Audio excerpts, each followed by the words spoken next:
Tá, eu vou ter uma overdose muito grande de histórias do Batman. Eu já estou avisando isso. Fala galera, tudo beleza? Arthur Dias aqui com mais um vídeo. E sim, já estamos dando sequência muito mais rápido do que eu esperava à nossa maratona sobre histórias do Batman, meio que em ordem cronológica. Uma ideia que vai ruir um tanto nesse vídeo. Porque nesse vídeo a gente vai ter mais rombo e mais buraco do que a gente já tinha. Se no vídeo anterior, que era do Longo Dia das Bruxas e Vitória Sombria, a gente já tinha alguns furos ali, como da onde surgiu tanta aberração, aqui a gente começa a ter alguns também, mas não tanto pela forma como as histórias foram escritas, mas sim porque, apesar da gente começar realmente logo após o final do Vitória Sombria, que estava no vídeo anterior, a gente vai ter uns saltos de tempo um tanto brutais. A gente vai ter uns time skips bem gritantes aqui. E no meio desses time skips dá pra pegar e encaixar muitas outras histórias do Batman, muitas outras histórias do morcego, e histórias até que são relevantes pra essa cronologia, pra essa mitologia do Batman e tudo mais. Só que são histórias que não encaixam no que eu quero abordar dentro desse vídeo. Porque hoje esse vídeo vai ser um tanto complicado e eu quero abordar o máximo que eu puder sobre essa ideia aqui dentro. E sim, dessa ideia, porque hoje eu não vou estar falando sobre uma grande saga, hoje eu não vou estar falando sobre um grande arco do morcego, eu vou estar falando praticamente sobre a porra de um conceito presente dentro das histórias do morcego, principalmente a partir do momento que surge o Robin, que é a Bat-família, ou a Bat-Crash, como eu gosto de chamar. Um conceito que existe assim desde a porra da Era de Prata e que sempre foi recorrente dentro das histórias do morcego. Apesar de, vez ou outra, a gente ainda ter as histórias ali onde o Batman atua sozinho, mas desde o momento em que o Robin foi criado em 38, fudeu. Praticamente toda a história ali a gente tem a figura do Robin aparecendo. Fora que o Robin, ele foi um negócio que na época mesmo, dentro da Era de Ouro, foi tão bem aceito pela porra do público que ele virou uma febre. Era um personagem tão mais fácil das crianças, que era o público das HQs, pegar e se identificar, que praticamente todo herói começou a ter o seu próprio sidekick. Até mesmo dentro da Marvel, né? Como a gente tem, por exemplo, o Capitão América e o Bucky. Mas na Marvel é um pouco menos recorrente do que na DC. Na DC o negócio desandou. A gente teve o Robin com o Batman, a gente teve o Ricardito com o Arqueiro Verde, a gente teve o Kid Flash com o Flash, a gente teve o Aqualad com o Aquaman, a gente teve a Dona Troy com a Mulher Maravilha. A gente começou a ter muito sidekick para praticamente todos os personagens da casa, que eventualmente pegaram e juntaram ali na festa do pijama, que é os Jovens Titãs. Eu vou zoar muito as crianças hoje.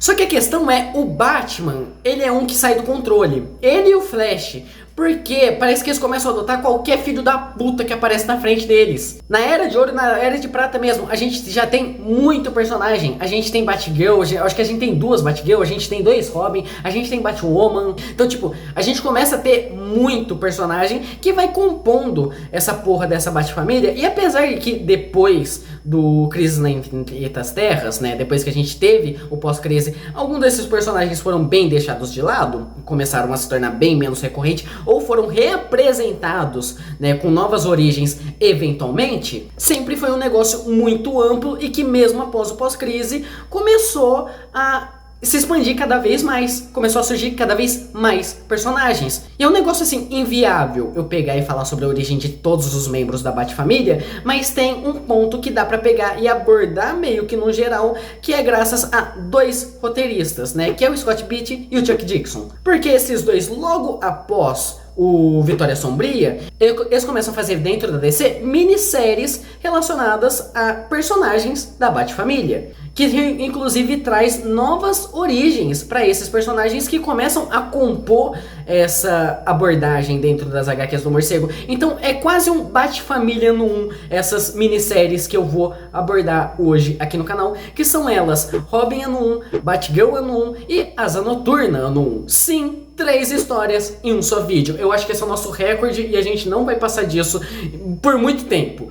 Porque acaba sendo realmente uma ótima porta de entrada, porque puta que pariu, se você quisesse pegar e ver como é a origem de cada membro da Bat-família, você teria que voltar muito nas histórias. Apesar de alguns terem tido novas abordagens, como por exemplo o Dick, ele tem essa nova abordagem da origem dele dentro do Vitória Sombria, e a gente também tem um arco nas HQs principais do Batman ali que chamam de Ano 3.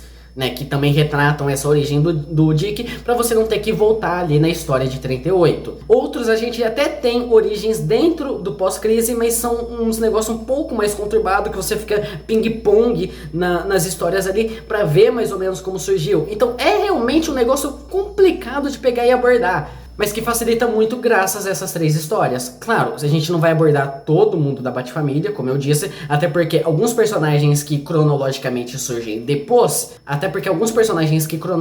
vão surgir depois, a gente precisa de alguns outros arcos e alguns outros eventos no meio dessas histórias. Por conta disso, até eu não tô pegando histórias que são de outros roteiristas para abordar, por exemplo, o Tim Drake, para abordar o Azrael, porque aí realmente são coisas bem difíceis. O problema é que, apesar de todas essas histórias terem esses 2 mesmos roteiristas, não é que nem o Loeb, que eles faz todas as histórias dele dentro de um mesmo molde. Parece que as 2 histórias são Ctrl-C, Ctrl-V ali, mudando um elemento ou outro, né? Mesma estrutura, mesma base, mesma forma narrativa, mesmo tudo. Aqui, cada história que esses 2 fazem tem a sua identidade, tem a sua própria forma narrativa, tem a sua abordagem e tem a sua temática. O que faz cada uma dessas histórias serem muito individuais uma da outra, e talvez até desse pra eu pegar e fazer vídeos próprios sobre cada uma delas.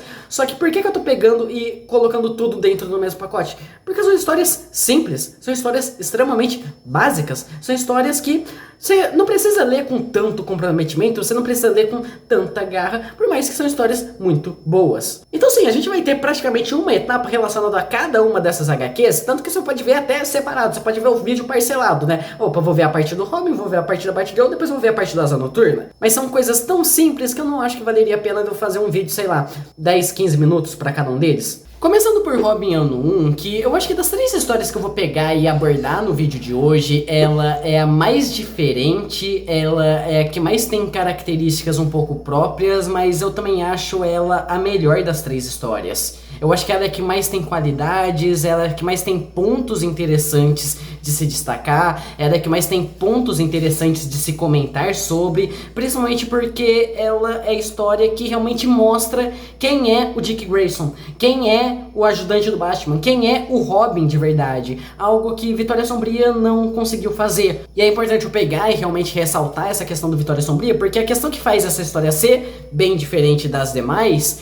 é porque ela é a única história que a gente vai abordar hoje que não é uma história de origem. A origem do Robin a gente já viu ali no Vitória Sombria. A gente já viu o incidente dos Grayson voadores, a gente já viu como o Dick foi adotado e a gente já viu como ele se tornou Robin. Aqui é pra ver o primeiro ano de atuação dele. Mas aí você se pergunta, o que tem de interessante e relevante dentro do primeiro ano de atuação da criança prodígio? Muita coisa, mas assim, muita coisa mesmo.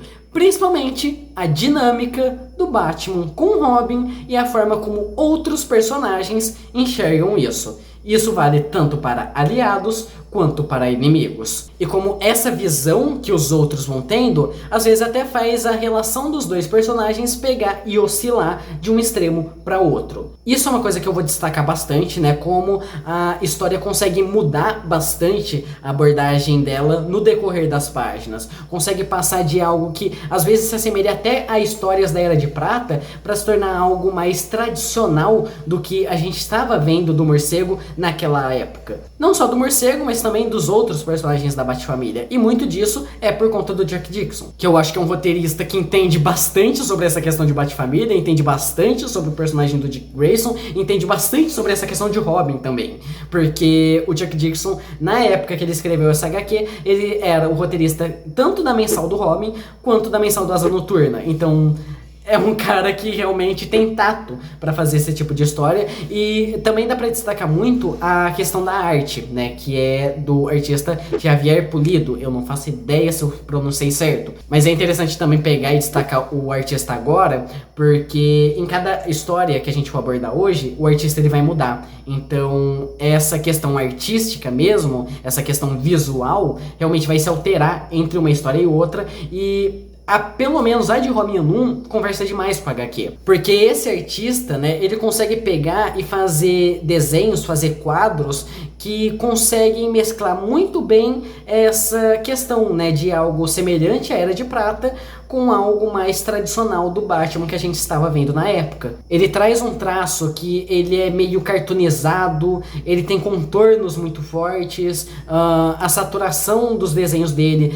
é muito elevada, é um quadrinho extremamente colorido, mas quando ele precisa, ele sabe utilizar aqueles tons mais cinzas, aquelas artes um pouco mais sombreadas, com um clima mais investigativo, mais noir, como a gente via ali, por exemplo, em Longo Dia das Bruxas. Então, esse contraste funciona muito bem dentro da narrativa da obra. Por quê? Porque a gente abre a HQ num clima que, se bobear, é muito diferente de tudo que a gente estava vendo do Batman na época. Porque, tipo, a gente já tava nessa época do Batman Dark, do Batman sombrio, né? Tipo, a volta desse Batman mais amargurado e tudo mais. Só que o momento em que o Batman, ele adota o Dick e o Robin começa a atuar ao lado dele, é o momento onde isso mais se quebra, é o momento onde isso mais se difere, assim, de todas as histórias do Batman. Porque é a primeira vez que a gente vê um Batman mais alegre, mais leve, mais solto. O Batman, ele sempre tem aquela questão dele ser completamente amargurado,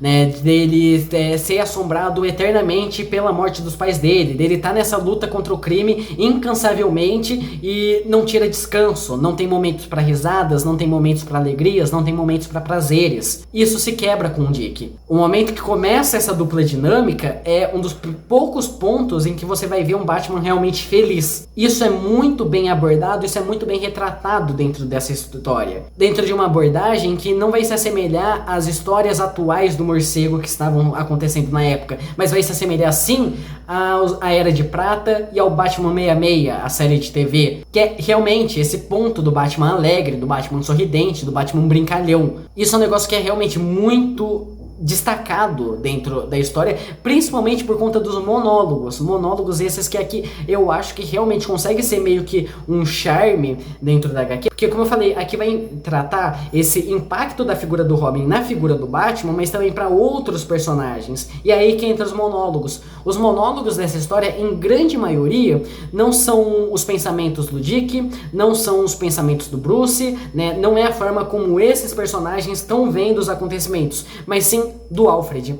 Todos os monólogos que a gente vê no decorrer da história é o Alfred escrevendo aqueles acontecimentos no diário dele. Como ele enxerga essa atitude de trazer o Dick para essa cruzada contra o crime e como essa visão vai se alterando no decorrer das páginas. Como o Alfred começa extremamente cético e receoso com essa decisão, mas ele vai aceitando gradativamente devido a benefício que ele tá vendo na vida de ambos, tanto do Dick quanto do Bruce. E só nesse primeiro capítulo, eu acho que já tem bastante coisa que dá pra pegar e destacar, né? A forma como vai mostrando melhor quem é o Dick Grayson, né? Vai trazendo melhor as características da personalidade do personagem, que é algo que é bem relevante aqui dentro da história também, porque logo no começo, a gente já tem aquele negócio que pode parecer mó besta, pode parecer só pra ser descontraído, só pra tornar a história mais leve, mas acaba sendo interessante mesmo pra você conhecer o personagem, que é a decisão do Dick, que ele quer ir pra escola. E aí o Bruce ainda fica naquela questão, pô, mas o Alfred pode te dar aula em casa, o Alfred é formado em umas 20 faculdades, ele tem muito conhecimento, pode te dar aula, você pode ir para uma escola particular, não precisa ficar numa escola pública, né, você vai ter um ensino de maior qualidade. E o Dick, ele não quer bem esse conhecimento, ele não quer ter essa questão, essa carga de responsabilidade, não sei o que. O Dick, ele quer se divertir, o Dick quer aproveitar a adolescência dele na escola, ele quer pegar e ser um jovem normal. Tanto que quando o Bruce fica nessa questão, o Alfred pode te dar aula, o Dick pega e fala, mas na mansão eu não tenho uma coisa aqui que é muito interessante, garotas. Inclusive trazendo já pra essa história uma característica do Dick que foi construída no decorrer dos anos, principalmente após a Era de Prata. Essa questão do Dick mulherengo é algo que, pelo menos nas histórias que vêm a seguir, são muito relevantes. A gente sempre vê o Dick chavecando alguma personagem feminina, mas é algo que não era presente na época em que essa HQ tá se baseando, inclusive por problemas que essa época trouxe pro personagem, né, já que essa dinâmica do Bruce e do Dick, né, essa dinâmica de Batman e Robin, principalmente dentro da série de TV, né, tinha muito essa questão de algumas pessoas pegarem e interpretarem aquilo como uma relação homoafetiva, principalmente por conta da tia do Dick, que tinha naquela série, que conturbava as coisas mais ainda. Então, para evitar isso, para contornar todas essas polêmicas que poderiam haver em cima dos personagens, foram dando no decorrer dos anos essa personalidade do Dick mulherengo. E aqui já é algo que é muito presente e é algo que também se torna relevante, porque dentro dos monólogos do Alfred, a gente tem aquela questão que ele destaca demais do Dick ser um personagem que, diferente do Bruce, não perdeu a personalidade por conta do trauma. O Dick, ele não desenvolveu a mesma máscara que o Bruce tinha desenvolvido quando perdeu os pais. O Dick, ele ainda sabe ser um adolescente, ele ainda sabe aproveitar a vida fora do combate ao crime, e mesmo quando tá combatendo o crime, ele ainda é ele mesmo. Diferente do Bruce, que quando ele tá sem a máscara, ele age de uma forma, quando ele tá com a máscara, ele age de outra forma, o Dick não. O Dick é ele. Sempre alegre, sorridente, piadista, né? Realmente sendo uma luz pra vida do Batman. Algo muito interessante de pegar e abordar, porque realmente isso é totalmente a essência do personagem e é uma essência que a gente não viu em Vitória Sombria. Em Vitória Sombria, a gente só tinha esse paralelo e essas semelhanças do Dick com o Bruce. Aqui a gente começa a ver as diferenças. Como o Dick, ele é mais apto a superar o trauma do que o Bruce. Mas acaba que as coisas mais interessantes que a gente tem na obra fica bem mais nessa questão mesmo, né? Como o Bruce e o Dick vão se relacionando, essa questão da personalidade dele, como isso vai sendo construído. Por mais que tenha essa questão, falei, no decorrer das páginas, o clima ele vai se alterando um pouco, porque começam a mostrar o risco que pode ser também ter o Robin ao lado do Batman, né? O Gordon, ele é um personagem que ele começa a apontar muito essa questão. O Gordon, ele é um personagem que começa a ficar muito receoso sobre essa decisão de ter um adolescente apoiando o Batman, ajudando o Batman, e o risco que isso pode ser. Inclusive, o Gordon coloca meio que em xeque essa relação do Batman, falando: se alguma coisa acontecer com essa criança, você tá fudido na minha mão. E ao mesmo tempo, o Duas Caras, ele enxerga essa questão do Robin como uma possível fraqueza pro Batman. E realmente acontece, né? O Robin quase morre por conta dessa questão, né? Porque um acaba meio que se tornando a fraqueza do outro. Ainda mais porque o Robin, por ter essa questão, é um adolescente, né? Praticamente uma criança ainda. Ele é muito impulsivo, ele é muito energético, ele não aceita ficar de fora das situações ali, né? Então, por exemplo, quando o Gordon, ele dá esse cheque, putz, não deixa nada acontecer com esse moleque, o Bruce já começa a ficar mais receoso em levar o Robin nas missões. Ainda mais quando ele vê que a situação agora envolve Duas Caras, que é um risco de verdade. E quando o Robin, ele realmente quase morre por Duas Caras, o Bruce pega e fala: não, chega, tá demitido, tá aposentado, né, não vou mais levar você nas missões, né, acabou, Batman e Robin morreu aqui, e aí sim a gente volta a ter uma abordagem mais semelhante com o tradicional, inclusive mostrando muito essa diferença, porque quando o Batman, ele ainda tá caçando Duas Caras, ele ainda tá indo atrás de algumas coisas ali, ele tá interagindo com o Gordon e ele volta a ter essa interação mais seca, ele volta a ter essa interação mais fria, né? E o Gordon, ele percebe isso, ele fala: nossa, interagir com você era muito melhor quando a criança estava por perto. E por conta dessa questão do Robin ter sido afastado, ele acaba realmente fugindo da mansão Wayne e acaba se juntando a um grupo de assassinos mirins, que é o grupo Vingança, se eu não me engano, né, que é liderado por um cara chamado Shriek. Eu acho que deve ser essa pronúncia. Que acaba meio que treinando um pouquinho o Dick ali, né, pra realizar roubos, pra realizar furto, e o Dick vai junto porque um dos alvos desse cara é o Duas Caras. Essa parte também é legal porque traz um pouco, de novo, do Alfred, né? Os monólogos do Alfred é uma das melhores coisas, mas traz essa culpa que o Alfred tem por não ter feito nada pelo Dick. E como ele é o personagem que mais exala realmente uma preocupação gritante com o personagem. Tanto que tem até aquela parte ali que o Alfred, ele começa a ligar pro pessoal do circo pra ver se o Dick não tinha voltado pro circo mesmo, voltado pra antiga família dele e tudo mais, o Dick não voltou. Aí ele vai falar com o Bruce, e o Bruce pega e fala: não, daqui a pouco o moleque volta, como se fosse realmente um cachorro ali, né? Daqui a pouco ele volta pra casa e tudo mais. E o Alfred, ele pega e joga na cara do Bruce. Eu acho que isso é a melhor coisa do Alfred, como ele vai cutucando o Bruce em cada atitude que ele toma.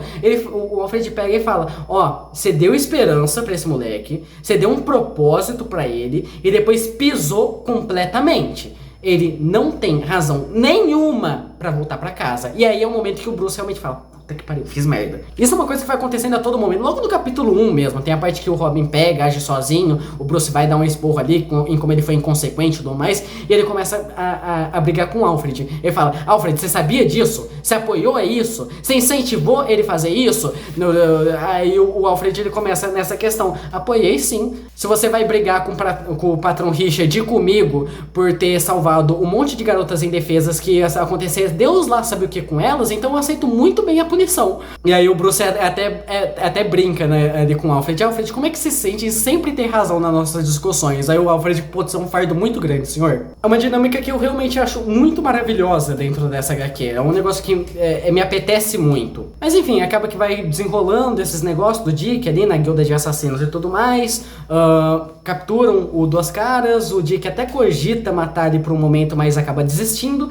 E esse é o momento que o Alfred pega, acha o Dick novamente ali nesse grupo e vai contra o líder ali. Ele vai contra o Shirk, enquanto o Dick ele vai contra um outro aluno ali que tá junto com ele. Que inclusive é curioso, porque esse aluno vai falando no decorrer da HQ que confia no Dick, que ele tá usando um nome falso, né? Ele tá se passando por Fred. E o Shirk vai falando, não confia em ninguém. No nosso ramo você não pode confiar em ninguém. Aí vai que o Dick ele é visto como um espião dentro daquele grupo. O líder ele acaba morrendo, caindo na própria lâmina. E esse aluno ele fica sumido. No fim da HQ a gente tem essa questão, né, de um novo juramento do Robin com o Batman. Nessa questão do Robin obedecer cada comando que o Batman der pra poder continuar agindo, né, pra ele ficar menos em risco. Então se o Batman pega e fala, se afasta, o Robin tem que se afastar, ele aceita esse juramento, e a gente vê esse aluno do Shirk se encontrando com uma personagem que é a Talia, né, a personagem que depois a gente conhece como a Talia Al Ghul. Isso é algo muito interessante por dois motivos. Eu acho que dá pra destacar, por mais que não envolve necessariamente essa HQ, esse já é o final da HQ e tudo mais, mas a gente tem dois nortes para onde esse acontecimento dá diretamente. Primeiro que esse grupo Vingança do Shirk e tudo mais, ele se assemelha muito à Liga dos Assassinos do Ra's al Ghul. E esse final, né, com o aluno indo atrás da Talia, mostra claramente, as duas coisas estão sim vinculadas. Por que que isso é relevante? Porque, como eu falei, vamos ter furos cronológicos a partir daqui entre cada história. A história que se encaixa logo após o Robin Anum é o Contos do Demônio, que é onde o Ra's al Ghul fica sabendo do Batman, quer o Batman como sucessor dele, e para isso ele sequestra o Robin. Então, aparentemente, esse é o momento em que a Liga e o Ra's ficam sabendo do Batman e do Menino Prodígio. A segunda coisa é que esse aluno do Shirk, ele assume esse manto de Chicre alguns anos depois, se tornando um vilão nas HQs do Asa Noturna, que inclusive era o vilão que o Asa Noturna estava para enfrentar na mensal dele no momento em que Robin Anum estava sendo lançado. E quem escrevia a HQ do Asa Noturna já nessa época? O Chuck Dixon. Então meio que o Chuck Dixon ele encaixa esse elemento, ele faz a apresentação desse personagem para ir servir como vilão em outra história. Acaba sendo uma característica bem interessante e é algo que o Chuck Dixon ele até repete depois nas outras duas histórias, principalmente na última. Uma última coisa que também é interessante pegar e abordar é provavelmente o que eu acho que é a página final já, né, que o Batman ele vai reintroduzir o Robin pro comissário Gordon, né, falando que o moleque voltou e tudo mais, né, e no meio dessa cena a gente tem a apresentação da Bárbara Gordon, né, que é a filha do comissário Gordon, que meio que já dá aquele estralo, né, já dá aquela coisa do Chuck Dixon falando, próximo é Batgirl Ano 1. E é dele que a gente vai falar agora, que eu acho que é a pior HQ que a gente vai falar agora.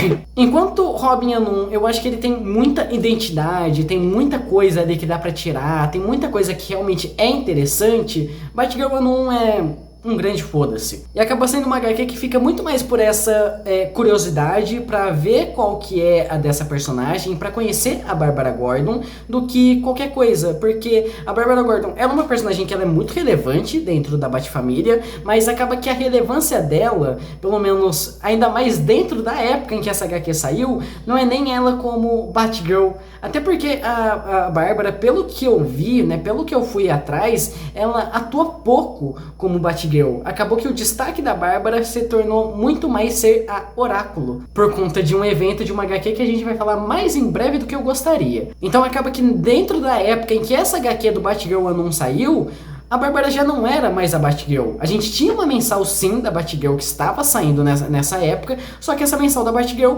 já era a Cassandra Cain, que é outra personagem que faz parte da Batfamília, mas que a gente não vai comentar hoje. E de todas as HQs, essa é a mais fútil.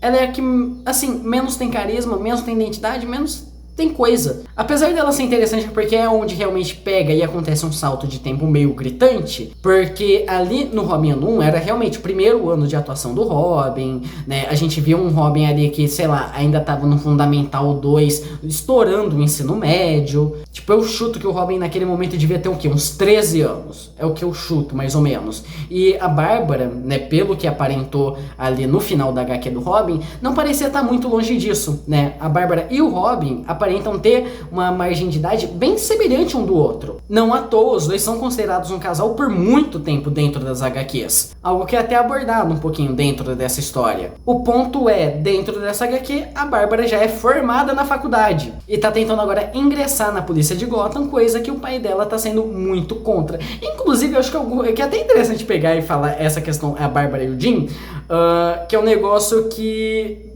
só relendo agora eu fui reparar de verdade que a Bárbara não é filha legítima do Jim Gordon. E é uma coisa que até olhando meio por cima, assim, sem ficar reparando muito nos detalhes do diálogo, pode até passar despercebido como passou pra mim na primeira vez, né? Porque no ano 1, a gente via aquela questão que a mulher do Gordon tava grávida e tudo mais, só que ela tava grávida de um menino. E tanto no ano 1 quanto no Longo Dia das Bruxas e Vitória Sombria, a gente via essa questão, né? O Gordon com um filho. Então como que agora ele tem uma filha da mesma idade do Robin, né? Tipo, como assim?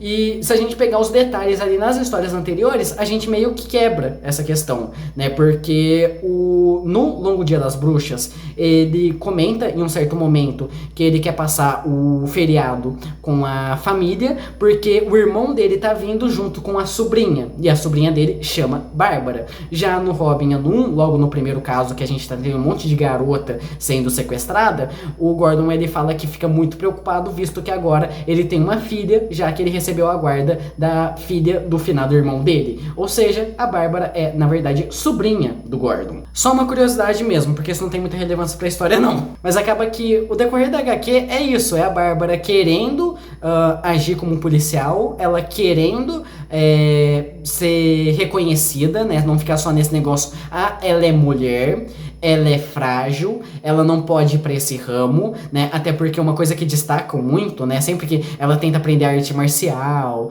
né? Ela tenta começar a agir, todo mundo aponta a questão da altura, que ela não tem nem a altura necessária pra atuar ali como policial e tudo mais, e ela fica revoltadíssima com essa questão. Até o momento em que o Gordon dá um convite pra ela pra uma festa, a fantasia que vai acontecer, e ela decide, pra provocar o pai, se vestir de morcego. E nessa situação, nessa porra dessa festa em que ela tá vestida de morcego, sem o pai dela saber ainda, surge um vilão inclusive que já tinha aparecido na história do Robin ali muito rapidamente, que é o Mariposa. Um vilão que na história do Robin, inclusive, o Robin fala que até uma garota poderia derrotar aquele cara. E curiosamente esse é o vilão do Batgirl Ano 1. Um vilão simplesmente ridículo, um vilão simplesmente patético, que parece que ele só quer ser o Batman dos mafiosos e que acaba não chamando atenção nenhuma. E acaba que fica isso, a Batgirl nessa festa, ela ganha um certo reconhecimento, toda a mídia fala que uma garota vestida de morcego estava enfrentando Mariposa, Batman e Robin também criam um conhecimento disso e começam a que instigar e provocar a Batgirl. Por mais que o Batman pega e fala que é pra pegar e desincentivar ela de fazer aquilo, de jogar a vida dela fora, que o combate ao crime não é uma coisa pra ela, mas o Robin pega e reconhece, cara, você tá muito mais dando arma, tá dando muito mais potencial pra ela fazer isso do que qualquer coisa. E é até engraçado que, de novo, o Alfred se destacando bastante, quando começam a vir essas matérias, né, sobre a Batgirl enfrentando Mariposa, né, até transmitem isso ao vivo durante a festa.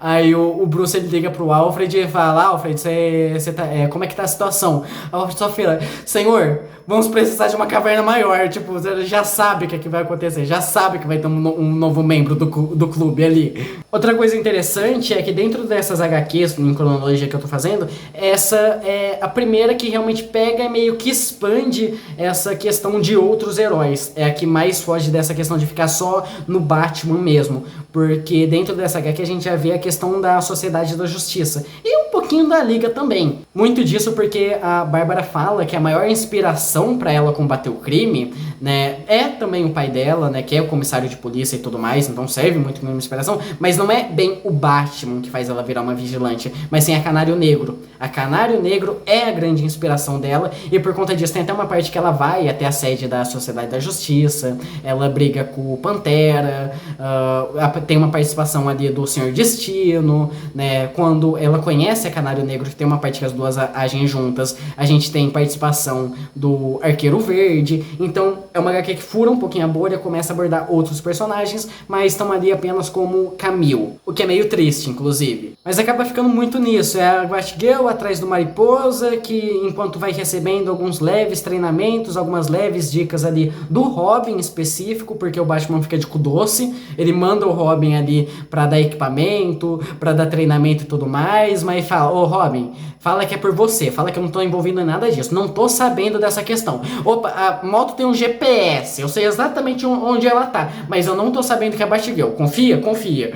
E vai sendo isso. Acaba que a HQ ela só meio que cresce mais ou menos em questão de ameaça, inclusive, quando surge o segundo vilão da HQ, que é o Vagalume. O Vagalume, sim, aí começa a ter um pouco mais de imponência, começa a aparecer uma ameaça, começa a aparecer realmente coisa, mas acaba que ainda não é muita coisa não. O Vagalume é um cara que trabalhava em filme, ele era um tanto piromaníaco, ele causava acidentes ali dentro do set, e ele se torna um vilão ali junto do Mariposa. Até a grande ameaça ali, nossa, botou fogo na central de polícia de Gotham e tudo mais. A Batgirl simplesmente pendura um gancho no helicóptero, pendura um gancho no prédio, o helicóptero cai e quem prende? Batman e Robin. Batgirl nem ganha relevância na porra da história dela. Fora que todo momento, tipo, o discurso da Batgirl é esse negócio, eu não sou apenas uma garotinha, eu não sou, vocês estão me subestimando só porque eu sou mulher, né, esse tipo de coisa, mas em vários momentos essa personalidade dela, que é pra ser mais forte, mais imponente, ela se quebra com a Batgirl realmente agindo de forma como se fosse uma garotinha. Relação dela com alguns policiais que chavecam ela e que trabalham pro Gordon, né? Tem até uma parte que ela visita um que se feriu, né, em combate ali e tudo mais, e quando o Gordon aparece pra visitar o mesmo policial, ela sai correndo como se fosse uma adolescente apaixonada. A relação dela com o Dick, né, que no meio desse treinamento os dois vão tendo um lance ali mais ou menos. Inclusive o Dick é um belo filho da puta, porque ele é tão mulherengo, ele é tão gado, que ele descobre a Batgirl assim na hora que vê ela, por conta das sarnas, né? E aí a gente tem até o exato mesmo quadro do final do Robin ano 1 ali, com os dois se encarando ali, com o Dick explicando, tipo, caralho, gado dos infernos. Mas, por exemplo, a gente tem a cena do Dick beijando a Bárbara, e a Bárbara perde completamente a compostura nessa etapa. Então, tipo, é uma personalidade que vai se alternando bastante, né? Tipo, tem esses tons mais humanos, adolescente, apaixonada e tudo mais, só que fica nesses contrastes, né? Eu sou uma mulher forte, eu sou independente, eu não preciso do Batman, não sei o que, mas acaba que isso vai mais se quebrando, isso conturbando no decorrer da narrativa. Pessoalmente eu não gosto muito, pessoalmente não me desce tanto. É uma historinha legal? É, mas das três ela é a mais fraca. Inclusive ela é que menos tem coisa pra falar, que menos tem referência, que menos tem profundidade mesmo. Eu acho que a coisa mais interessante que dá pra pegar e realçar um pouquinho dessa história é que ela ia ser utilizada como base dentro de filmes. O filme que estava previsto pra ter da Batgirl e que foi cancelado depois de estar praticamente pronto, ele era baseado nessa HQ. Assim, não consigo nem botar muita expectativa nesse filme, visto que ele é baseado totalmente nisso. Mas, tipo, já estava confirmado que o vilão ia ser o Mariposa, inclusive o Mariposa e o Vagalume. Então, era o Batgirl ano 1 praticamente, né? Mas aí a gente teria que ver como ia ser a abordagem, como ia ser o desenvolvimento e tudo mais. Mas só de ser baseado nessa HQ, não boto tanta fé. Acaba que pra mim a parte que mais é legal é quando realmente pegam e abraçam a Batgirl dentro da Batfamília, né? Realmente pega e se torna um trio, começa a expandir mais essa questão, com o Bruce de novo revelando a identidade e obrigando ela a fazer aquele juramento, né? Tanto de sigilo quanto do dever dela no combate ao crime. Inclusive com algumas referências à HQ que eu vou falar em breve aqui no canal, né? Que todo mundo já sabe qual é, mas foda-se. Eu quero fazer suspense. Suspense inútil, foda-se. Pra aí sim a gente pegar e partir pra última HQ desse vídeo, que aí volta a ser um pouquinho mais interessante. E eu acho que nisso dá pra perceber bastante que eu gosto demais do personagem do Dick Grayson, porque é sobre ele de novo agora como Asa Noturna em Asa Noturna Ano 1. Sim, a história é sobre o Dick Grayson, como ele mudou de roupa, como ele passou de Robin para Asa Noturna mesmo, né? Mas apesar de ser o mesmo personagem, apesar de ser a mesma coisa ali, só mudando, fazendo esse arco de transição, né? E também a forma como ele se desvincula levemente do Batman, levemente. Essa HQ consegue ainda trazer alguns elementos que são interessantes dentro dessa questão cronológica. Não apenas por essa transição do Dick, mas também pela introdução de outro personagem, que acaba sendo muito relevante, inclusive para uma história que estava saindo na mesma época, e eu não canso de pensar que talvez essa HQ só exista por culpa disso. Mas acaba sendo interessante também porque essa HQ é meio que uma repaginação, né, da origem do Asa Noturna, mas que ela consegue beber bastante do original, né? A Batgirl, eu não achei tantas coisas assim da Batgirl, não achei mais que, sei lá, ela existe. O máximo que eu fui atrás foi, sei lá, o episódio de origem dela no Animated Series, que é um contexto completamente diferente do que tá ali dentro dessa HQ. Já o Asa Noturna, ele é mais fácil de encontrar essa questão dessa transição de manto dele, até porque é algo que já acontece no pós-crise mesmo. Inclusive, é um dos primeiros eventos do pós-crise, porque uma das primeiras coisas que pega e ocorre é o fato do Dick deixar de ser o Robin, né? Logo depois que termina o ano 1, a edição que a gente tem do Batman, que é a 409, a gente já vê o Dick deixando de ser o Robin. Num contexto que é completamente diferente do Asa Noturna ano 1, né? Deram uma boa repaginada disso, deram uma boa alterada, e acabou que o Asa Noturna realmente ficou como o canônico, é o que o pessoal mais reconhece,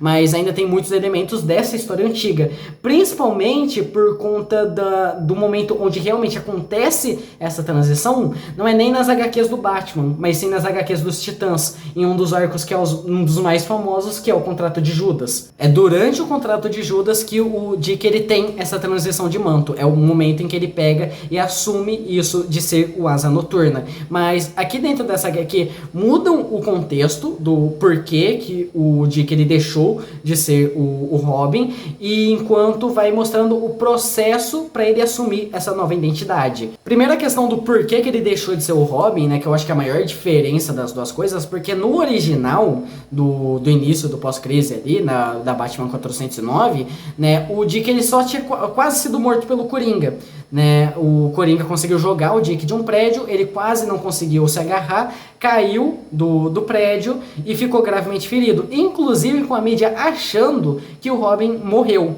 achando que o Robin realmente tinha ido pro saco. Aí vem um monte de discussão, né, sobre essa questão dos heróis usarem crianças ao lado deles e tudo mais, né, abre um tanto isso que talvez seja relevante nas histórias dos Titãs, eu não faço a menor ideia, mas acaba que o Dick e o Bruce, eles entram num acordo de falar, vamos deixar o Robin morto do jeito que tá? Vamos deixar essa questão de não ter mais um Robin, eu voltar a atuar sozinho? E por mais que o Dick ele é um pouco contra essa decisão, ele aceita, mas ele fala, ó, eu não vou ficar parado, eventualmente eu volto mesmo que seja com outro manto. E o Bruce aceita aquilo, tranquilamente. É uma desvinculação meio amigável. Por mais que começa com meio desentendimento, começa, não, isso não é justo, não sei o que, os dois se entendem. Já em Asa Noturna, é meio que uma briga pesada que acontece entre os dois. E aí eu acho que entra essa questão dos saltos de tempo que a gente tem, porque aqui a gente já tem um Dick adulto, né? O Asa Noturna já é o Dick já com seus 20 anos de idade. Então o Dick ele já tá na faculdade, o Dick ele tá com toda aquela questão dos Titãs mesmo, ele já faz parte do grupo dos Titãs, os Titãs têm que resolver as próprias coisas ali, e o Dick ele não tem mais tempo o suficiente para ser o sidekick do Batman. E como a gente vê em Robin Ano 1, né, acaba que o Batman ele depende às vezes bastante da figura do Dick, ele depende bastante desse apoio do Robin para auxiliar ele nessas missões. A diferença é que enquanto no Robin Ano 1 a gente via um Batman que ele é muito mais alegre, parece que aqui o Batman tá completamente encapetado. Parece que ele voltou, ele tá mais amargurado do que nunca. Ele volta a tratar aquilo realmente como uma guerra sem fim, e o que ele quer do Dick não é um parceiro, não é um amigo, não é um apoio, ele quer um soldado. E ele enxerga que o Dick ele tá falhando realmente como um soldado. Principalmente porque o Batman ele tava no meio de uma missão, ele tava enfrentando o cara de barro que sequestrou uma criança, que era o filho dele e tudo mais. E o Dick nesse dia ele chegou atrasado, porque ele tava enfrentando o Irmão Sangue lá nas HQs dos Titãs. E por conta disso, os dois brigam, né? Porque o Dick ele quer viver a vida dele, ele ainda quer ter a vida dele, tem as responsabilidades propriamente deles. E o Bruce quer que o Dick se dedique completamente a essa guerra louca contra o crime. Algo que, como a gente já viu, faz parte do Dick, essa cruzada, ele abraça essa cruzada do Batman, mas ele não é definido apenas por essa guerra. Ele ainda tem personalidade, ele ainda tem identidade. E por conta disso, acaba que o Bruce demite o Dick, né? Inclusive tirando esse manto do Robin quando ele ia mudar, inclusive, o uniforme. O Alfred tinha acabado de fazer um uniforme novo pro Dick e o Bruce fala, você vai deixar esse uniforme aqui, eu não quero nem saber. É o momento que ele ia aposentar os shorts e as botinhas de duende, como ele mesmo zoa. E novamente o Alfred ele é um personagem que ele ganha muito destaque nessa HQ, porque ele é o que mais fica revoltado com essa situação. Inclusive tem aqueles momentos em que o Batman tá extremamente amargurado, que ele está extremamente puto com essa questão do Dick, né? E ele fala, a partir de agora eu não tenho mais sidekick, a partir de agora eu não tenho mais parceiro. E o Alfred fala, tá, então vou ligar pra Bárbara e pros renegados pra falar que você não precisa mais da ajuda deles, eu vou desfazer esses seus grupinhos, beleza? Fechou? Inclusive é algo interessante falar, porque como eu disse, tem alguns saltos de tempo e tem essa questão dos renegados, né? É algo que meio faz parte da Bat-família, mas é algo bem obscuro ali mais ou menos, né? Eu fui atrás de ver qual que é desse grupo, pra no fim eu descobrir que eu já conhecia ele do Brave and the Bold. É um grupinho que aparece ali nos episódios de Brave and the Bold, que é tudo que tem de obscuro do Batman está naquele desenho. É impressionante. Mas ele é um grupo que surge no pré-crise também, né? Em um momento em que o Batman manda a Liga da Justiça tomar no meio do rabo e decide formar o próprio grupo dele. Um grupo de pessoas com superpoderes ali que foram realmente renegadas da sociedade, não se encaixam na sociedade, e o Batman dá meio que um propósito para esse grupo, ao mesmo tempo que vai treinando eles. Assim, eu nunca tinha visto HQ desses grupos, eu fui inclusive ler essa historinha ali, é legalzinha, mas eu não sei se isso tem muito peso, a forma como isso conversa tanto com a Bat-família, mas não deixa de ser uma questão. Existiu esse grupo que o Batman formou no meio dessas histórias. Mas acaba que depois disso, depois dessa desvinculação, acaba que o foco acaba sendo muito mais o Dick Grayson tentando achar o seu próprio caminho agora sozinho. Então, inclusive, a primeira coisa que ele faz, né, que meio mostrando como teve salto de coisa ali, ele vai atrás do Clark em Metrópolis. Ele vai até Metrópolis atrás do Clark para pegar dicas do Superman, para tentar ver o que ele pode fazer através de alguém que ele respeita e muito. Uma característica do Dick que é bem presente é o respeito que ele tem pelo Superman, tanto que por isso é a primeira pessoa que ele vai atrás. E é um dos momentos que realmente pega e começa a surgir essa figura do Asa Noturna, porque o Superman ele conta uma história que ele tem os registros ali em Krypton de um herói da terra dele, né, que ele era completamente renegado da família, né, a família tratava ele como um inútil, como imprestável e tudo mais, e esse cara, ele se tornou um dos maiores heróis de Krypton para provar para a família do que ele era capaz, para provar o como ele podia ser útil para a sociedade. E o nome, traduzindo de uma forma mais literal possível desse herói, era Asa Noturna. Após isso, o Dick ele também passa pelo circo, onde ele foi criado, né, onde ali tem mais algumas referências, né, como por exemplo, ele começa a ver mais do passado dele, começa a ver mais do passado do pai dele, inclusive. Tem uma interação ali por um breve momento com o Deadman, que é um personagem que inclusive alguns anos depois entra na Liga da Justiça Sombria, mas é um personagem que eu não conheço tão bem dele assim, só que é um trapezista que também morreu em um acidente, mas meio que ele também dá uma leve orientada pro Dick ali, que acaba meio que a partir desse momento realmente assumindo esse manto de Asa Noturna, né, que é o nome do herói do planeta natal do Superman, junto ao traje muito semelhante ao que o pai dele usava antes dos Grayson voadores, porém repaginando também com as cores muito semelhantes a essa questão do Batman. Então meio que o Dick, ele realmente pega e ele abraça tudo que faz ele ser quem ele é pra assumir esse novo manto de Asa Noturna. Aí você pensa, HQ parou por aqui. Não! Porque o Batman ainda tá fazendo bosta. Porque nesse momento em que o Dick deixa de ser o Robin, começa esse processo pra se tornar um novo herói e tudo mais, o filho da puta adota o Jason. E aqui que surge aquela piada que a gente tem 300 mil Robins do lado do Batman, porque o Jason é o segundo. O Dick mal foi demitido, o Batman tava de boa andando ali nas ruas de Gotham, apareceu um moleque tentando roubar a roda do Batmóvel. Que inclusive é também puxado da Batman 409, é a história onde surge o Jason no pós-crise. O Jason, ele já atuava como Robin no pré-crise também, mas a origem dele no pós-crise é essa, só que diferente de como é na história original. O Jason rouba as rodas do Batmóvel, o Batman pega as rodas de volta e manda o moleque pro internato do crime, inclusive, na escolinha do crime, aquela bodega. Aqui o Jason rouba as rodas do Batmóvel, o Batman amordaça o moleque e arrasta pra Batcaverna, mostrando como o Batman dessa parte tá louco, mais louco do que nunca.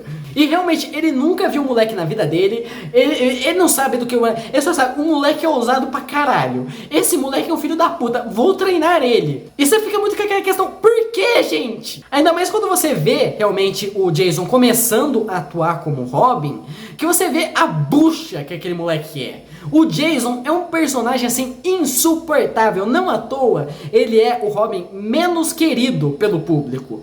A gente tem, por exemplo, o Dick ali, que é o filho mais velho todo certinho, o Jason, filho do meio, revoltado. E é realmente um contraste muito grande desses dois personagens, porque o Dick, ele sempre teve essa questão de ser muito brincalhão, de ser muito alegre, de ser mais, e vamos pôr entre aspas, inocente, porque ele não é tão inocente assim, mas tipo, ele sempre tem essa questão de ser um personagem mais feliz. O Jason é o rebelde.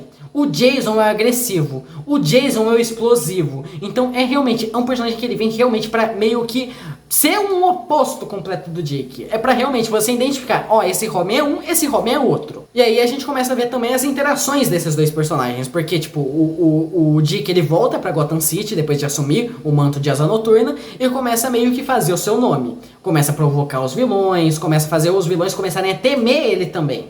Então ele vai no Arkham provocar o Coringa, ele destrói uma gangue toda, ele vai provocar o Pinguim, né? Nisso também com o auxílio da Batgirl, né? A Batgirl é a primeira a descobrir que o Dick, ele voltou pra Gotham. E no meio disso, o Bruce também fica sabendo, né? O Bruce, que tá monitorando a cidade toda, vê ali o Dick agindo e meio que joga o Jason contra o Dick, inclusive no teste pra ver se o Jason era capaz de se tornar o Robin. Tanto que nesse momento, tipo, o Dick, ele fica extremamente bugado, tipo, Bruce, de onde você achou essa porra desse moleque? E o Jason vai pra cima do Dick achando que o objetivo é ele derrotar o antecessor dele. Pra aí no fim descobrirem que fizeram merda pra caralho, o Alfred tava disfarçado como Duas Caras pra fazer o teste, foi capturado pelo crocodilo, o pessoal sai na porrada com o crocodilo, e é isso. Acaba que o final da história é a parte mais básica, a parte mais simples, a parte que menos tem coisa. Só que o que eu acho interessante e curioso nessa questão, principalmente no fato de trazer o Jason? Eu acho que o Jason é o ponto mais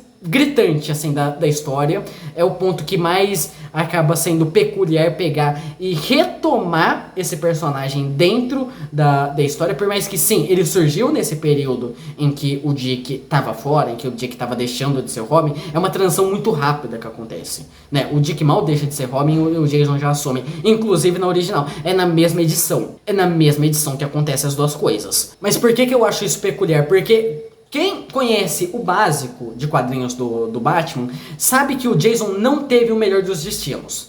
Sabe que o Jason tomou muito no cu como Robin. Inclusive num período muito rápido. Ele mal se tornou Robin e já se fudeu. E ficou realmente ausente das HQs. O Jason não aparece mais nas HQs. E realmente ficou ausente nas HQs. O Jason nunca mais apareceu nas HQs praticamente até esse momento. Tanto que o Robin que a gente via naquele momento, nas histórias do Batman, né, desde os anos 90, era na verdade o Tim Drake, que é o terceiro Robin, que a gente nem vai abordar sobre ele, porque aí depende um pouquinho dos acontecimentos com o Jason. Só que a questão é, Asa Noturna ano 1 foi publicado dentro das mensais do Asa Noturna mesmo, como uma minissérie quinzenal ao mesmo tempo que nas histórias do Batman saía um outro arco, que esse arco é o Sob Capuz, a história de retorno do Jason Todd. E as datas batem e muito. O último capítulo de Asa Noturna ano 1 sai pelo menos uns 10 dias antes do capítulo em que tem a revelação do Jason Todd em Sob o Capuz. Eu realmente não canso de pensar que o Dixon, ele criou essa história do Asa Noturna ano 1, né, que é um tanto jogada, é um tanto avulsa ali no meio da serialização do Asa Noturna, para apresentar o Jason para quem talvez não conhecesse, para quem talvez pudesse estar lendo a história do Sob o Capuz e quando surgisse o plot twist não ia entender nada, enquanto se você pegar e ler o Asa Noturna, pelo menos você já tem uma noção de quem é aquele personagem, um personagem que estava sumido há quase 20 anos. Mas acaba que a HQ termina bem nessa questão mesmo. Eu acho que o maior destaque dela é, de fato, né, essa transição do Dick para Asa Noturna, que eu acho que é onde eu mais gosto do Dick mesmo, né? Apesar do Asa Noturna ele aparecer em poucas obras até, né? Por exemplo, ele aparece na Animated Series, mas a gente não tem uma origem dele ali, né? Ele aparece como cameo em um episódio de Jovens Titãs, ele aparece também no Justiça Jovem, só que lá também não tem a origem dele, porque tem um time skip entre a primeira e a segunda temporada. Infelizmente acaba que a única coisa que pega e aborda mais ou menos esse momento de transição do Robin pra Asa Noturna e a origem do Jason Todd é a porcaria da série dos Titãs, que eu não prefiro nem comentar sobre a existência disso, apesar que eu já tenho um vídeo relacionado à série lá no Dias Geek. Quem quiser ver, veja. E como eu disse, depois dessa história, né, cronologicamente, dá pra colocar mais um monte de gente que vai surgindo na Bat-Família. Mas é algo inviável de pegar e comentar. Mas, tipo, dá pra pegar e citar alguns assim, só por citar. Apesar que alguns eu já até citei, inclusive. Mas, por exemplo, logo após o Jason Todd, a gente tem a apresentação do Tim Drake, que é o terceiro Robin. A gente tem a questão também da apresentação da Cassandra Cain, que vem a se tornar a segunda Batgirl, né? A gente tem essa transição da Bárbara de Batgirl para Oráculo. A gente tem um personagem que eu pessoalmente não conheço ainda, que é o Azrael. Futuramente, relacionado também à história que eu citei lá do Conto do Demônio, a gente tem alguns acontecimentos que levam a surgir o Damian, que é outro Robin. Um ano depois que fizeram a HQ do Asa Noturna 1, a gente teve o retorno lá da época do pré-crise da personagem que é a Batwoman. Se eu não me engano, no 952 a gente teve o Batwing também. Então, tipo, esse negócio de Bat-Família é um negócio que começou com esses três personagens, né? Começou com Robin, com Batgirl e com o segundo Robin, e acabou que só foi se expandindo, só foi crescendo, foi realmente se tornando um negócio assim, você olha pra cada esquina de Gotham tem um morcego, e nisso dá pra pegar diversas outras histórias que realmente retratam a origem desses personagens, talvez uma primeira história do Tim Drake, talvez fazer um programa sobre como surgiu os Renegados, né, fazer coisas sobre o Azrael, né, dá pra pegar e abordar muita coisa, mas acaba que o início tá aqui, né? A síntese de como surge essa Bat-Família tá aqui, foi escrita pela dupla, né? O Betty e o Dixon, né? Nessas três histórias que são extremamente simples, mas bem funcionais. São histórias extremamente divertidas, são histórias bem carismáticas de se ler, principalmente o Robin e o Asa Noturna, né? Infelizmente o Batgirl pra mim é uma que peca bastante, é uma que eu acho bem desinteressante, é uma que acaba sendo até maçante de se ler, até porque por algum motivo ela também é a maior, né? Ela é a única que tem 9 edições, então acaba que pra mim ela fica mais a título de curiosidade mesmo, mas ainda assim é uma história ok. E com isso meu TCC da Bat-Família tá encerrado. Será que agora eu posso tirar umas pequenas férias do morcego? Eu queria muito tirar umas férias do morcego, mas eu acho que não vai ter como. Comentem aí embaixo se vocês já conheciam essas histórias, se vocês já leram elas e o que vocês acham de cada uma, qual é a sua favorita. E comentem se vocês querem ver outras histórias relacionadas aos membros da Bat-Família aqui no canal, que pessoalmente eu zoo, que é a creche do Batman e tudo mais, mas às vezes eu acho que eu gosto mais da Bat-Família do que do Batman em si. Vou ser polêmico, foda-se. Mas é isso, eu vou ficando por aqui, a gente se vê no próximo vídeo. Falou!